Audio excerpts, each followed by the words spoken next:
नमस्कार दोस्तों, प्यारे विद्यार्थियों। आपका हमारे YouTube channel RBSC math classes में स्वागत है। आज हम अगला टॉपिक त्रिकोणमितीय अनुपात के बारे में अध्ययन करेंगे। त्रिकोणमितीय अनुपात, इस टॉपिक को शुरू करने से पहले हम इसके बारे में बेसिक जानकारी है उसके बारे में अध्ययन करेंगे। देखना है, हम एक त्रिभुज लेते हैं। ये एक हमारे लिए त्रिभुज है, इसका एक कोण हमने समकोण कर दिया, तो इस त्रिभुज का नाम हो गया समकोण त्रिभुज। तो देखना है, समकोण त्रिभुज में समकोण के सामने की भुजा को हम कर्ण कहते हैं कर्ण, और जो इनमें दो न्यूनकोण होते हैं उनमें से हमने मान लिया इस न्यूनकोण को लिया है, तो इस न्यूनकोण के सामने की भुजा होगी लंब, और जो बचेगी उसे हम क्या कहेंगे, आधार। समकोण त्रिभुज में समकोण के सामने की भुजा कर्ण, और जो न्यूनकोण मानकर हम अध्ययन करते हैं उसके सामने की भुजा लंब, और जो बचती है वो क्या होती है, आधार। अब कर्ण को इंग्लिश में कहते हैं हाइपोटेन्शन यानी एच, आधार को हम कहेंगे बेस बी, लंब को हम कहेंगे परपेंडिकुलर पी। और लंब को इंग्लिश में परपेंडिकुलर पी से दर्शाते हैं, कर्ण को हाइपोटेन्शन एस से और आधार को बी बेस से दर्शाते हैं। और हम हमारी लैंग्वेज के अनुसार आधार को कहते हैं ए, कर्ण को कहते हैं हाँ। समकोण त्रिभुज में समकोण के सामने एक भुजा कर्ण, जो न्यूनकोण लेते हैं उसके सामने भुजा लंब, और जो बचता है वो क्या होता है, आधार। इस प्रकार हम कह सकते हैं कि समकोण त्रिभुज में या किसी भी त्रिभुज में कितनी भुजाएं होती है, 3 भुजाएं होती है, और उनका हम अनुपात बनाते हैं। तो अनुपात हमें दो दो के साथ में बनाएंगे तो कुल कितने अनुपात होंगे, 6 अनुपात होंगे। और इन 6 अनुपातों को हम कहते हैं त्रिकोणमितीय अनुपात, जो कि हमारे लिए इस प्रकार होते हैं, sine theta, cos theta, tan theta, cosec theta, sec theta और एक लास्ट कोट थीटा। अब देखना है, 6 अनुपात होते हैं, तो ये 6 साइन, कोस, टेन, कोसेक, सेक और कोट, ये हमारे लिए क्या है, त्रिकोणमितीय अनुपात है। अब इन त्रिकोणमितीय अनुपातों को हम समझने के लिए एक सीधी सी ट्रिक याद रखनी है, लाल बटा कक्का। लाल बटा कक्का के साथ साथ में हमें क्रम याद रखना है, साइन, कोस, टेन। बिल्कुल इन 3 चीजों को ध्यान रखना है। पहला है लाल बटा कक्का, और उसके बाद में हमारा क्रम होता है साइन, कोस, टेन। अब देखना है, इन साइन, कोस, टेन इस क्रम के आधार पर हम किस प्रकार त्रिकोणमितीय अनुपात बनाते हैं। पहला हमारा क्रम में हमने याद रखा साइन थीटा, तो बराबर पहला हमारा यहाँ से एल और यहाँ से के, तो लंब बटे कर्ण, और बाद में कोस थीटा, कोस यहाँ से आधार और यहाँ से कर्ण, तो आधार बटे कर्ण, और बाद में टेन थीटा, टेन थीटा बराबर क्या होता है, बचा क्या, लंब बटे आधार। साइन थीटा बराबर लंब बटा कर्ण, कोस थीटा बराबर आधार बटा कर्ण, टेन थीटा बराबर लंब बटा आधार। अब एक चीज में ध्यान रखना, साइन थीटा का व्युत्क्रम होता है कोसेक थीटा। क्या होता है, साइन थीटा का व्युत्क्रम। व्युत्क्रम करेंगे तो इसको क्या कर देंगे, उल्टा। इसको उल्टा करेंगे तो क्या मिलेगा, कर्ण बटा लंब। और कोस थीटा का व्युत्क्रम होता है सेक थीटा, और इसको व्युत्क्रम करेंगे तो कर्ण बटा आधार, और इसका व्युत्क्रम होता है कोट थीटा, और हमें मिलेगा आधार बटा लंब। तो हमें इन चीजों को याद रखना है, एक तो लाल बटा कक्का, और उसके बाद में साइन, कोस, टेन। और साइन का व्युत्क्रम क्या होता है, कोसेक, कोस का व्युत्क्रम होता है सेक, और टेन का व्युत्क्रम होता है क्या, कोट। एक तो व्युत्क्रम याद रखना, साइन का व्युत्क्रम कोसेक, कोस का सेक और टेन का कोट। और उसके बाद में एक लाल बटा कक्का, क्रम हमारा ये रहेगा साइन, कोस, टेन। तो साइन थीटा की अगर बात करते हैं तो लंब बटा कर्ण, कोस का बराबर आधार बटा कर्ण, टेन का बराबर लंब बटा आधार। अब आगे बढ़ते हैं। आपने बताया कि साइन थीटा का व्युत्क्रम कोसेक थीटा होता है, तो हम साइन थीटा बराबर व्युत्क्रम को लिखेंगे 1 upon cosec theta. Cos theta का व्युत्क्रम क्या होता है, सेक थीटा, तो हम लिखेंगे 1 upon sec theta. Tan theta का व्युत्क्रम होता है, तो हम इसे लिखेंगे 1 अपॉन कोट थीटा। ये तो हमने व्युत्क्रम पढ़ लिया। और एक देखना, यहाँ पर हमने पढ़ा है साइन थीटा बराबर लंब बटा कर्ण, कोस थीटा बराबर आधार बटा कर्ण, टेन थीटा बराबर लंब बटा आधार, कोसेक थीटा बराबर इसका व्युत्क्रम करेंगे तो कर्ण बटा लंब, सेक थीटा बराबर कर्ण बटा आधार, cot थीटा बराबर में मिलेगा क्या, आधार बटा लंब।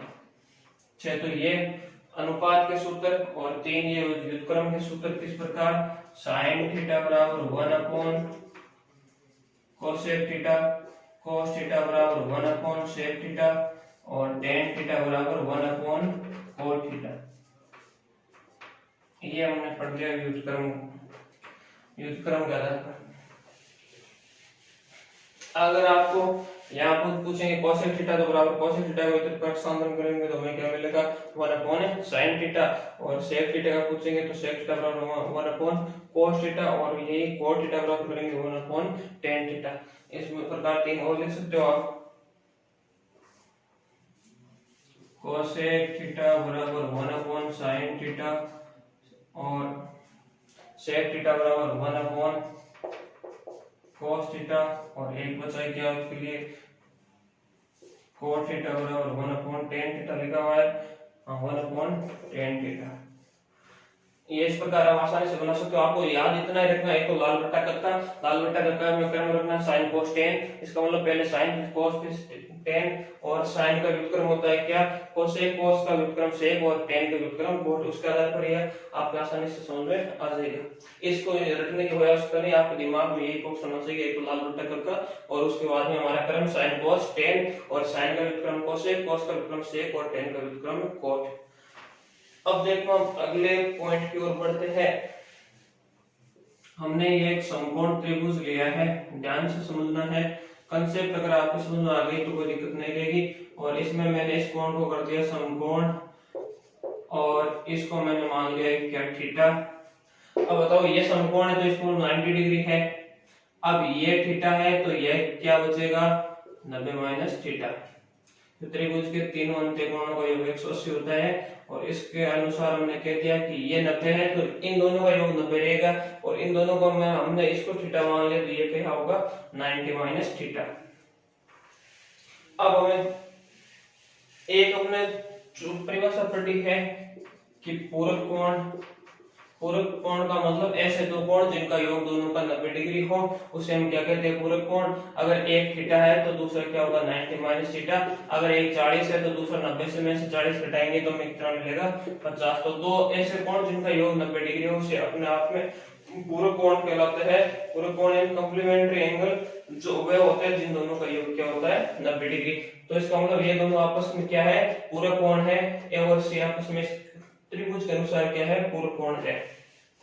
अब हम देखते हैं अनुपात के आधार पर। पहले मैं यार ले रहा हूं sin थीटा बराबर, हमारा तरीका क्या होता है, sin थीटा बराबर सूत्र क्या है जो हमने भी सीखे, लंब बटा आधार, cos थीटा बराबर आधार बट sin थीटा बराबर लंब बटे कर्ण, cos थीटा बराबर आधार बटा कर्ण, tan थीटा बराबर लंब बटे आधार। और हमने इस थीटा के आधार पर लिखे थे ये अगर समकोण है तो ये कर्ण, ये थीटा है तो ये लंब और ये क्या हो गया आधार। इसके आधार पर हम लिख रहे हैं tan। और sin का व्युत्क्रम cosec थीटा बराबर क्या मिलेगा, कर्ण बटे लंब, cos का व्युत्क्रम sec थीटा बराबर कर्ण बटे आधार और tan का व्युत्क्रम cot थीटा बराबर हम लिखेंगे तो हमें क्या मिलेगा, आधार बटा लंब। ये तो हमने थीटा को लिया है, तब ये थीटा के सामने उधर लंब है और समकोण सामने उधर ये कर्ण है, ये बचा जो आधार है। अब हमें इस एक के अनुसार ले रहे हैं, इस न्यून कोण एक के अनुसार ले रहे हैं। देखना न्यून कोण एक के अनुसार ले रहे हैं तो इसका मतलब ये समकोण के सामने भुजा ये तो कर्ण है और ये क्या होगी, न्यून कोण के सामने भुजा की बार ये लंब होगी और ये क्या होगा, आधार होगा। इसका मतलब एक त्रिभुज में अगर न्यून कोण बदलते हैं तो उसके लंब और आधार आपस में बदलते हैं। अब यहाँ पर मैं ले रहा हूं साइन, ये आप ए लिख सकते हो, ये 90 माइनस ए ले सकते हो, ये 90 माइनस ए ले लिया, साइन 90 माइनस थीटा। देखना है साइन 90 माइनस थीटा, इसके लिए हम लिख रहे हैं तो साइन थीटा बराबर हमारा सूत्र क्या बनेगा, सूत्र वही रहेगा लंब बटे कर्ण, तो लंब बटे कर्ण। अब इसमें लंब चेंज है, इतने देर लंब ये था और अब ये लंब कौन सा है, ये था। इसको हम भुजाओं के आधार पर डिवाइड करें तो आपको आसानी से समझ में आएगा। एक बार मैं इसको भुजाओं के आधार पर लिख रहा हूँ और इधर इनको ए और बी कोणों में ले रहा हूँ, उसके बाद में अनुपात लेने पर आपको आसानी रहेगी। देखना यहाँ पर हम न्यून कोण ले रहे हैं सी, तो पहले लिखेंगे साइन सी। न्यून कोण ये है तो ये हमारे लिए क्या हुआ लंब, ये क्या हुआ आधार, ये हुआ कर्ण। अब भुजाओं के आधार पर हम लिखेंगे ताकि आप आसानी से समझ लो। ये लंब है तो इसका मतलब लंब क्या है AB, लंब बटे कर्ण, कर्ण क्या है AC, तो AB बटे AC। कोस C बराबर लिखेंगे तो आधार बटे कर्ण, आधार हमारे लिए क्या है BC, तो BC बटे कर्ण क्या है AC, BC बटे AC। साइन कोस के बाद हम लिख रहे हैं tan C, tan का मतलब लंब बटे आधार, लंब क्या है AB और आधार क्या है BC, तो AB बटे BC। अब हम लिखते हैं साइन का व्युत्क्रम कोसेक, कोसेक C बराबर इसका उल्टा करेंगे तो AC बटा AB, कोस का व्युत्क्रम सेक तो इसको उल्टा करेंगे तो AC बटे BC, और tan का व्युत्क्रम कोट, कोट C बराबर लिखेंगे तो BC बटे AC, BC बटे AB। ये अनुपात हमने इस न्यून कोण के आधार पर लिखे हैं। अब हमें न्यून कोण ले रहे हैं कौन सा, ये कौन सा A वाला, तो हम पहले लेंगे साइन A। ये न्यून कोण है तो ये हमारे लिए क्या होगा लंब, और ये लंब हो गया तो ये क्या होगा आधार। तो साइन का सूत्र पहले साइन A, इसका मतलब लंब बटे कर्ण, तो अब की बार हमारा लंब क्या है BC बटे कर्ण क्या है AC। cos A बराबर साइन कोस, कोस का सूत्र आधार बटे कर्ण, आधार है AB बटे कर्ण AC। साइन कोस के बाद में tan A, tan का सूत्र हमारे लिए किस प्रकार लंब बटे आधार, लंब हमारे लिए क्या है BC बटे आधार क्या है AB, BC बटे AB। अब इसके व्युत्क्रम लिख दें, साइन का व्युत्क्रम क्या होता है कोसेक। घबराने की कोई आवश्यकता नहीं है, कंसेप्ट समझने की कोशिश करें। इसका व्युत्क्रम करेंगे तो AC बटे BC, और एक cos का व्युत्क्रम होता है sec, तो sec करेंगे तो AC बटे AB, और लास्ट बचा tan का व्युत्क्रम क्या होता है cot, और इसका व्युत्क्रम करेंगे तो AB बटे BC। एक बार आप इस कंसेप्ट को ध्यान से समझना है। अब मैं क्या करना जा रहा हूं उसको समझना है। अब मैं इसमें ले रहा हूं, देखना AB बटे AC यहाँ पर मान है, और यहाँ पर AB बटे AC यहाँ पर भी मान है। इसका मतलब ये भी AB बटे AC और ये भी AB बटे AC है, तो ये और ये भी आपस में क्या होंगे बराबर। यहाँ से हमें क्या दिखाई दे रहा है साइन C बराबर, हम क्या कहेंगे किसके बराबर है cos A के। ध्यान देना है, यहाँ पर आराम से समझने की कोशिश करना है। AB बटे BC यहाँ पर है, AB बटे AC यहाँ पर है, AB बटे AC यहाँ पर है, और ये वैल्यू sin C के बराबर, ये वैल्यू cos A के बराबर है। इसका मतलब हम कह सकते हैं sin C और cos A आपस में क्या है बराबर है, कोई दिक्कत नहीं है।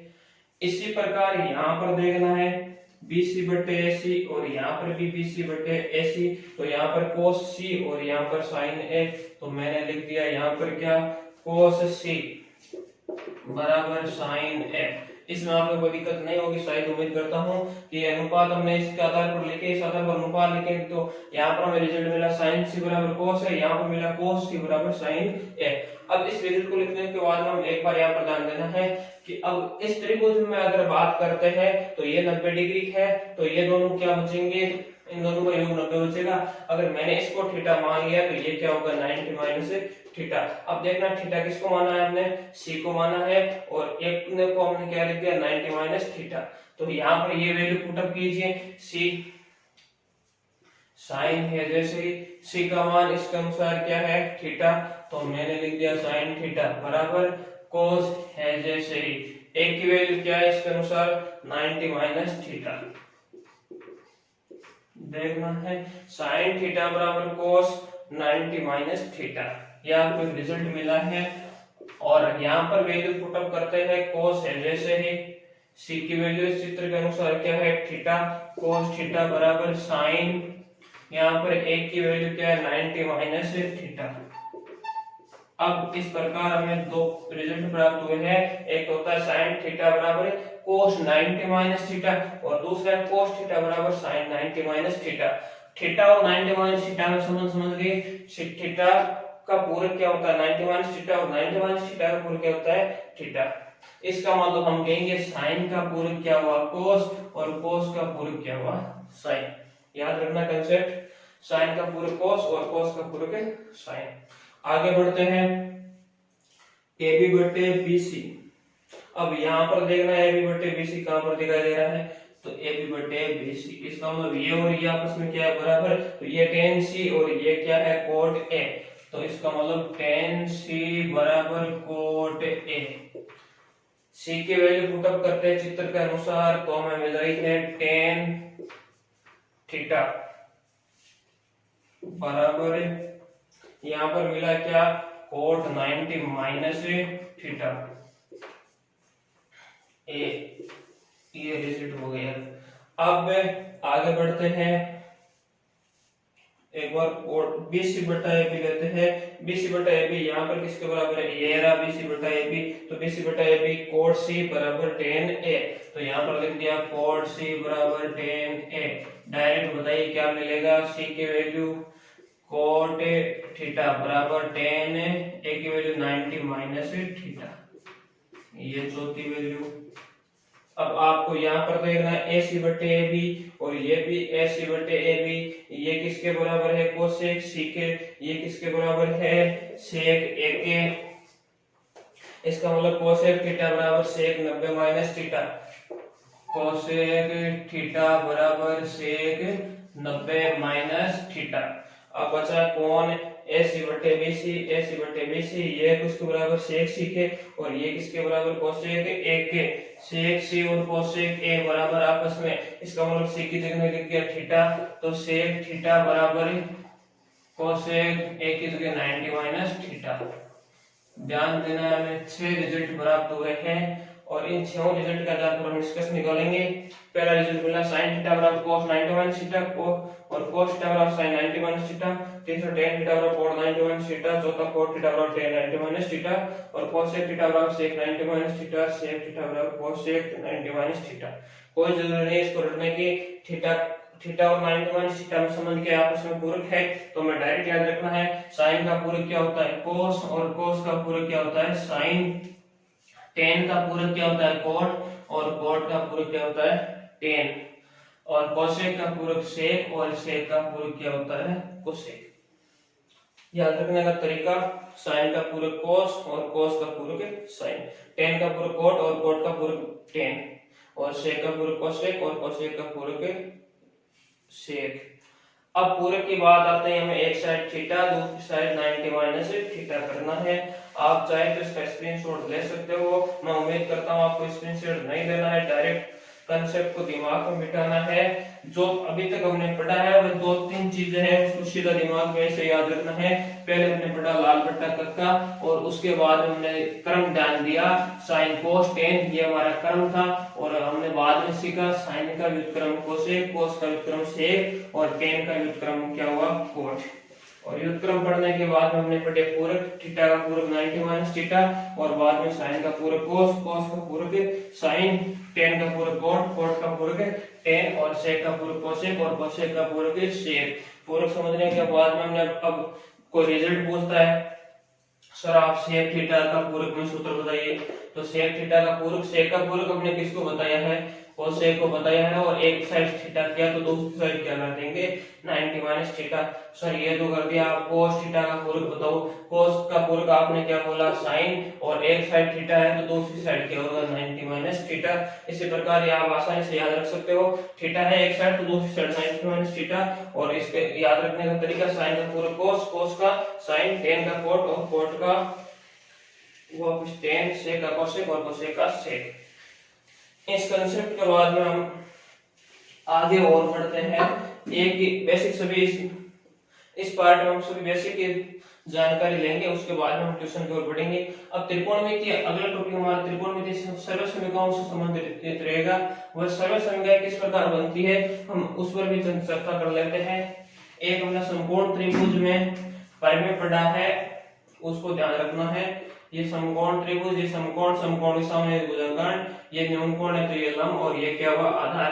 तो समकोण त्रिभुज में एक परिमेय होता है कि समकोण के सामने की भुजा का वर्ग शेष दोनों भुजाओं के वर्गों के योग के बराबर होता है, उसे हम कहते हैं पाइथागोरस परिमेय। पाइथागोरस थ्योरम के अनुसार हम कह सकते हैं कर्ण स्क्वायर बराबर आधार स्क्वायर प्लस लंब स्क्वायर। ध्यान रखना है, बहुत इंपॉर्टेंट थ्योरम है। कर्ण स्क्वायर बराबर आधार स्क्वायर प्लस लंब स्क्वायर। कर्ण समकोण की सबसे बड़ी भुजा, तो समकोण त्रिभुज में समकोण के सामने की भुजा का वर्ग शेष दोनों भुजाओं के वर्गों के योग के बराबर होता है। ये पाइथागोरस थ्योरम है। अब इसके आधार पर हम आगे बढ़ते देखना है कि हमने एक ये समकोण त्रिभुज लिया है, ध्यान देना है वापिस, BAC, और ये हमने दे दिया न्यूनकोण, ये थीटा मान लिया, तो ये हो गया लंब, और ये समकोण है तो ये कर्ण, और ये क्या हो गया आधार। अब इसमें मैं पाइथागोरस प्रमेय लगा रहा हूं, तो पाइथागोरस प्रमेय हमारा क्या होगा, कर्ण स्क्वायर बराबर आधार स्क्वायर प्लस लंब स्क्वायर। ध्यान से समझना है, इसमें हमने पाइथागोरस प्रमेय लगाया है। अब पाइथागोरस प्रमेय कर्ण आधार लंब तीन में लगा है, तो इसका मतलब हम तीनों में बारी बारी से कुछ परिवर्तन करेंगे। वह परिवर्तन इस समीकरण में इस प्रकार रहेगा कि मैंने यहाँ पर पहले पूरे समीकरण में कर्ण स्क्वायर का भाग लगा दिया। किसका भाग लगाया, तो कर्ण स्क्वायर बटे कर्ण स्क्वायर बराबर आधार स्क्वायर बटे कर्ण स्क्वायर प्लस लंब स्क्वायर बटे कर्ण स्क्वायर। पूरे समीकरण में कर्ण स्क्वायर का भाग लगा दिया, तो इसमें समीकरण के मान में कोई फर्क नहीं पड़ेगा। कर्ण स्क्वायर बटे कर्ण स्क्वायर, यहाँ पर हमें क्या मिला 1। अब देखना यहाँ पर भी स्क्वायर, यहाँ पर भी स्क्वायर, इसका मतलब दोनों का स्क्वायर है, कोई आवश्यकता नहीं। अब यहाँ पर है आधार बटे कर्ण, आधार बटे कर्ण, दिमाग के घोड़े दौड़ाना है। आधार बटे कर्ण क्या होता है, हमने पढ़ा है लाल बट्टा तत्का, इससे आधार बटे कर्ण का रिजल्ट 2 नंबर पर आता है। तो सर 2 नंबर पर क्या होगा, 2 नंबर पर वही होगा जो हमने क्रम याद करा है, साइन, साइन के बाद में कोस। इसका मतलब इसकी वैल्यू हो गई कोस, और न्यूनकोण क्या है थीटा, तो कोस थीटा, और दोनों के स्क्वायर है तो इसके भी क्या हो गया स्क्वायर। तो इसको हमने लिख दिया कोस स्क्वायर थीटा प्लस चिन्ह। लंब स्क्वायर बटे कर्ण स्क्वायर, दोनों के स्क्वायर है तो हमने लिख दिया लंब बटे कर्ण, दोनों का होल स्क्वायर। अब बताना है लंब बटे कर्ण, लंब बटे कर्ण याद कीजिए, लंब बटे कर्ण शुरुआत में साइन थीटा, और यहाँ पर स्क्वायर है तो साइन स्क्वायर थीटा, तो cos square theta plus sin square theta बराबर 1, या sin square theta plus cos square theta बराबर 1।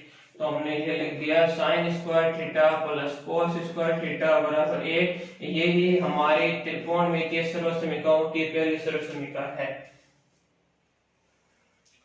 अब देखना है, अब पहली बार हमने किसका भाग लगाया है, कर्ण स्क्वायर का। अब की बार आधार स्क्वायर का लगाकर देख लीजिए, तो हमें क्या मिला, कर्ण स्क्वायर बटे आधार स्क्वायर बराबर आधार स्क्वायर बटे आधार स्क्वायर प्लस लंब स्क्वायर बटे आधार स्क्वायर। कर्ण बटे आधार, कर्ण बटे आधार याद कीजिए, यहाँ ऊपर की साइड में जाए तो नीचे से देखिए कर्ण बटे आधार कितने नंबर पर, 2 नंबर पर।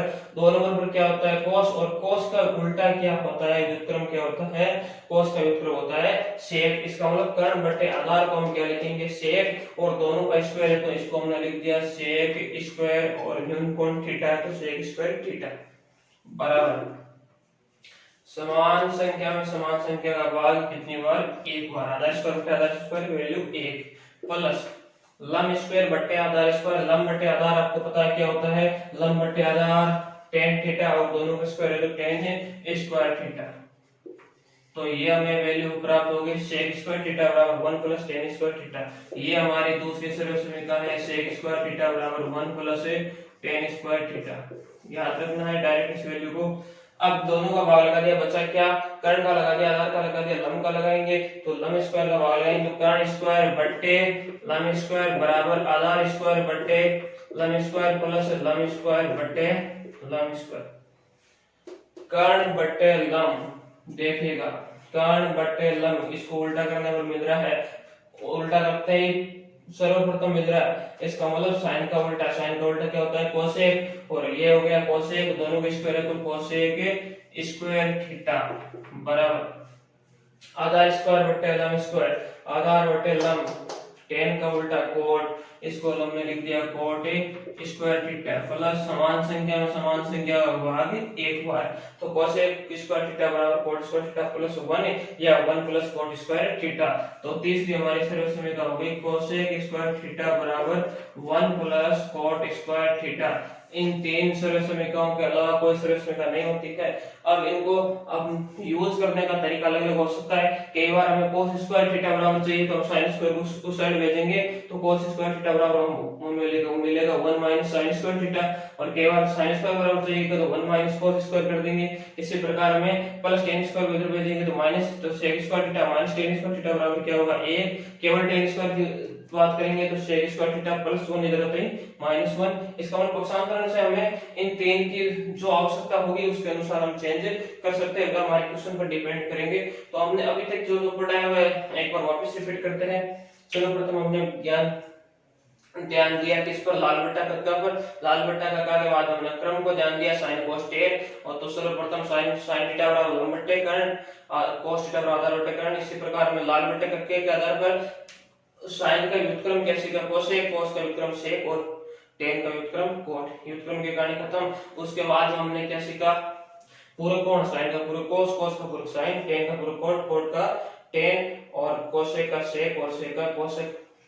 अब पूरक की बात करेंगे तो एक साइड थीटा तो दूसरी साइड क्या होगा 90 माइनस थीटा।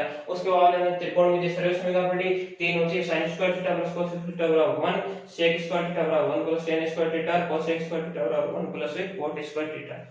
उम्मीद करता हूं ये इस बेसिक जानकारी के बारे में आप सब कुछ जान चुके होंगे। अब इसके अलावा देखिए एक दो चीजें हमारी और होती है, उस पर हम थोड़ा सा ध्यान देते हैं। आप बताइए, हमने sin थीटा को लिखा क्या लंब बटे कर्ण, cos थीटा को लिख दिया क्या आधार बटे कर्ण, और आपने tan थीटा को क्या लिखा था लंब बटे आधार। एक बार ध्यान देना, इसको मैंने दिया समीकरण 1, इसको मैंने दिया समीकरण 2। मैं कर रहा हूं समीकरण 1 डिवाइड बाय 2, इसका मतलब समीकरण 1 में 2 का भाग, तो इधर sin थीटे बटे cos थीटे बराबर लंब बटे कर्ण बटे आधार बटे कर्ण। इसको हम सरल करा रहे हैं, इधर sin थीटे बटे cos थीटे जैसे बराबर, देखिएगा कर्ण बटे में ऊपर और कर्ण यहाँ पर नीचे, यहाँ ऊपर, कर्ण से कर्ण से क्या हो जाएगा कैंसिल, बचेगा क्या लंब बटे आधार। यहाँ पर हमें मिला लंब बटे आधार, तो बताइए sin थीटा बटे cos थीटा है जैसे ही, और लंब बटे आधार किसके बराबर होता है, तो लंब बटे आधार सर tan थीटा के बराबर होता है। तो इसको मैं लिख सकता हूँ क्या tan थीटा। तो एक हमारे लिए एक नई चीज उभर कर आई है कि tan थीटा बराबर हम क्या लिख सकते हैं sin थीटा बटा cos थीटा। जब कहीं पर भी आवश्यकता हो तभी लगाना है, फालतू नहीं लगाना है। बहुत इंपॉर्टेंट सूत्र है, tan थीटा बराबर sin थीटा बटे cos थीटा। अब इसका अब हमें पता है tan का व्युत्क्रम क्या होता है cot, इसका व्युत्क्रम क्या है तो इसका भी क्या करेंगे व्युत्क्रम, तो हमें क्या मिल गया cos थीटा बटे sin थीटा। इन दो सूत्रों पर भी थोड़ी ध्यान रखना है, tan थीटा बराबर sin थीटा बटे cos थीटा, cot थीटा बराबर cos थीटा बटे sin थीटा। हमने इस प्रश्नावली से संबंधित बेसिक जानकारी काफी कुछ प्राप्त की है। अब हम इस मूल टॉपिक की ओर बढ़ते हैं।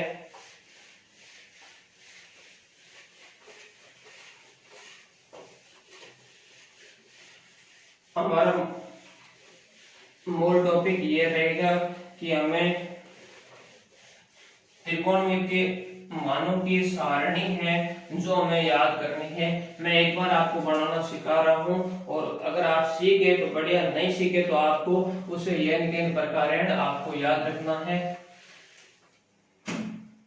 देखो मैं एक साइड को हम ले रहे हैं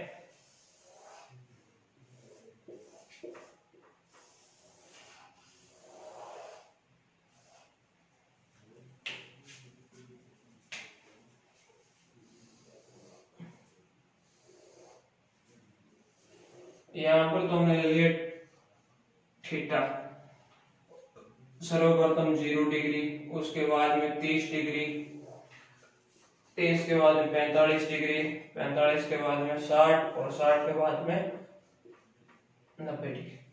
और इधर हम ले रहे हैं सर्वप्रथम sin थीटा। क्रम ध्यान रखना है, इसी क्रम से लिखना है ताकि आपको आसान रहे। sin cos, और उसके बाद में अपने क्या सीखा tan, ये क्रम तो याद रखना sin cos tan। अब इसके बाद में ध्यान रखना है tan थीटा यहाँ लिखा है, तो इसका जो व्युत्क्रम होता है वो यहाँ पर लेना है। tan थीटा का व्युत्क्रम बताइए, cot थीटा लिख दिया, व्युत्क्रम का आधार पर लेना है।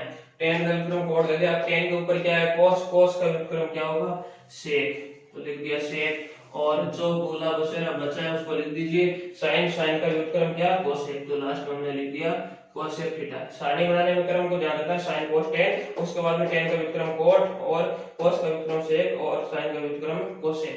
यहाँ पर 0, 23, 45, 60, 90।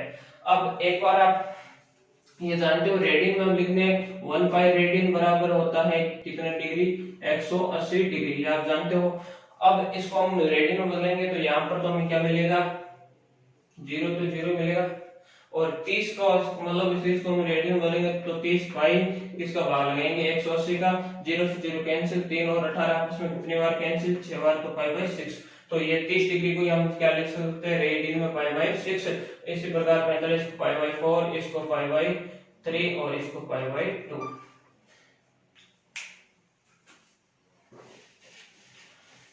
अब देखो हमें सर्वप्रथम सारणी बनाने का तरीका सब अलग अलग होता है। आप ये कोई तरीका बना सकते हो कि हमें 1 2 3 4 5 मान है, तो अब सर्वप्रथम हमने ले लिया 0, 0 के बाद हमें एक पाव बढ़ाना है, यहाँ पर पाव बढ़ा दिया तो 1/4, पाव और बढ़ाया तो 1/2, और पाव बढ़ाया तो 3/4, और पाव बढ़ाया तो पूरा हो गया 1। 0 से शुरू करके पाव बढ़ाकर कितना करना है, 1 करना है, और ऐसा काम करने के बाद में हम सभी के ऊपर स्क्वायर रूट लगाना है। इसमें कोई शर्म नहीं करनी, सभी के साथ में कर रहे हैं, हमने किसी के साथ भेदभाव नहीं किया है। स्क्वायर रूट करेंगे तो 0 का रूट तो 0 मिलेगा, और 1 का रूट हमें पता 1 मिलेगा, 4 का रूट क्या मिलेगा, 2 मिलेगा, तो 1/2, और ऊपर 1 का रूट 1 और 2 का रूट नहीं हो तो हमने लिख दिया 1/√2, 3 का रूट नहीं हो रहा तो √3, और 4 का रूट कितना होता है 2, तो लिख दिया ये, और 1 का रूट क्या होता है 1।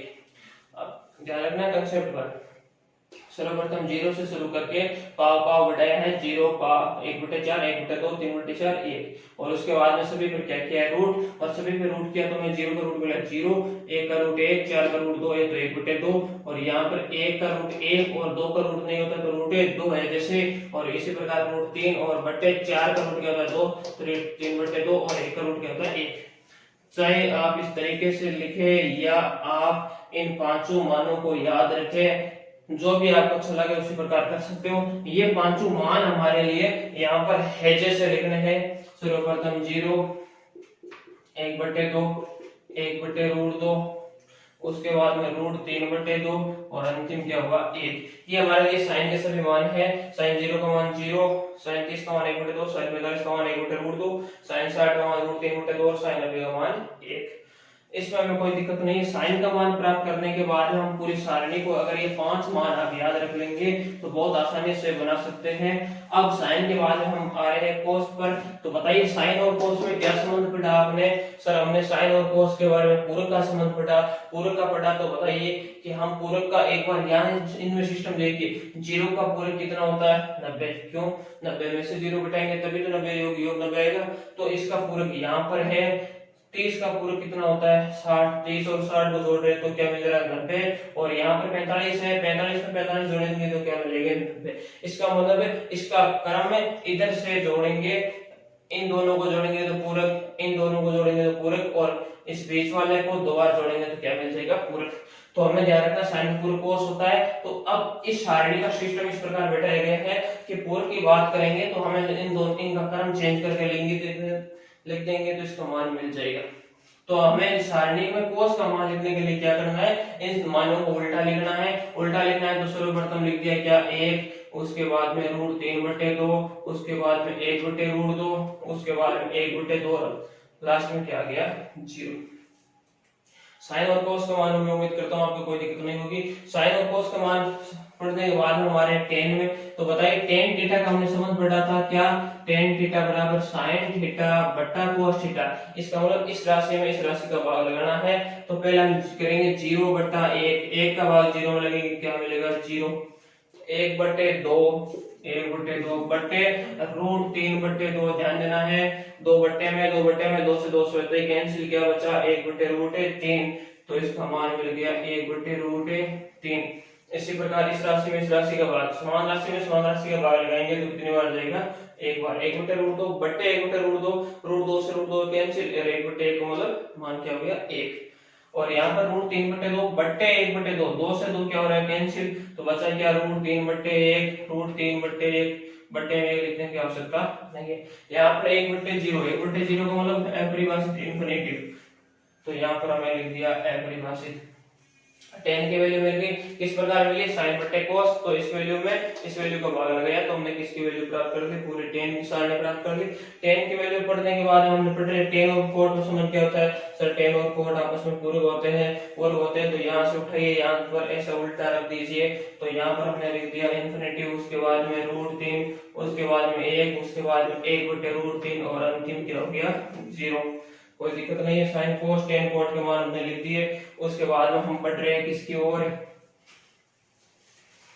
उसके बाद हम बढ़ रहे हैं सेक की ओर। सेक की ओर बढ़ेंगे तो हमें सेक और कोस में क्या संबंध होता है, सेक और कोस का संबंध क्या होता है, व्युत्क्रम का होता है। इसका मतलब सेक की वैल्यू निकालेंगे तो हमें क्या करना पड़ेगा, 1/cos, 1/cos का मतलब जो भी कोस की वैल्यू है उसको 1/, ऐसे रखना, 1/, यहाँ पर क्या है 1/1 का मतलब मान क्या हुआ, 1 ही हुआ। और इसमें 1 का भाग लगाएंगे, इसका मतलब 1 में क्या मिलेगा, 2/√3, 2/√3। इसमें 1 का भाग लगाएंगे, √2/1 का मतलब √2, और ये हो गया 2/1 का मतलब क्या हुआ 2, और ये हमारा था ये 1/0 क्या मिलेगा, इन्फिनिटी। कोई दिक्कत नहीं है।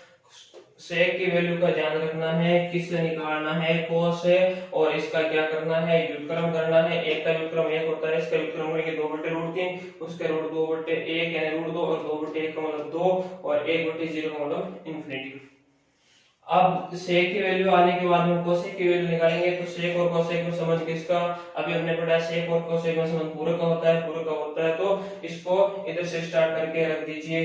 सर्वप्रथम इन्फिनिटी, उसके बाद में 2, उसके बाद में √2, 2/√3, और अंतिम क्या है 1। इस प्रकार ये हमारी टेबल पूरी हो गई, और इस टेबल के आधार पर ही हम कक्षा 10 की प्रश्नावली 6 पढ़ेंगे, जो हम अगले वीडियो में उसके क्वेश्चन पर डिस्कस करेंगे।